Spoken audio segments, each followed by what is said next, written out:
Live from your local news source, this is ABC 27 News at noon. Good afternoon, everyone. I'm James Crummell. We've been reporting on the continued problems Broad Street Market vendors in Harrisburg are facing and the delays in getting a temporary tent up for them. So is the city getting any help from the state? Sonica Bargo joins us live from the ABC 27 newsroom with more on this story. Good afternoon, Sonica. Good afternoon, James. Well, back in July, immediately after the brick building fire, Governor Shapiro promised his administration would do everything they could to help the market and vendors rebuild. I checked in with the governor's office. They told me in the weeks after the fire, Pennsylvania's Emergency Management Agency worked to get vendors small business disaster loans from the federal government. But at the time, officials say only one vendor expressed interest, which wasn't enough to get a loan program going. FEMA requested an extension from the federal government to try and get more vendors involved, but that request was denied.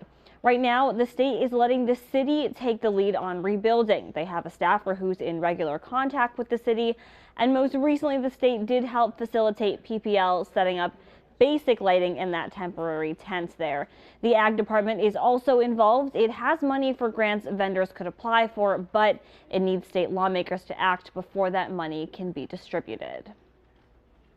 We have the Fresh Food Financing Initiative, so that's money that the governor proposed last February. It's funded in the budget, but we need legislation to activate that.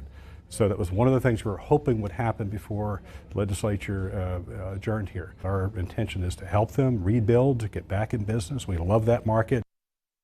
Now, most recently, Broad Street Market vendors are dealing with an expected rent increase, many of them expressing their frustrations. Tonight, the Broad Street Market Board is having a meeting tonight open to the public and those vendors. Our Ireland Viscount will be there and have a full update for you tonight at 11. In the newsroom, Sonica Bargo. James, back to you. Sonica, every time I talk to you about this story, there sounds like the update and there's more and more talking, but not a lot actually happening. James, that is how a lot of people, vendors and community members are feeling. You know, 6 months after the fire, there isn't a tent up yet that's operational. Some vendors have decided to leave, have gone out of business.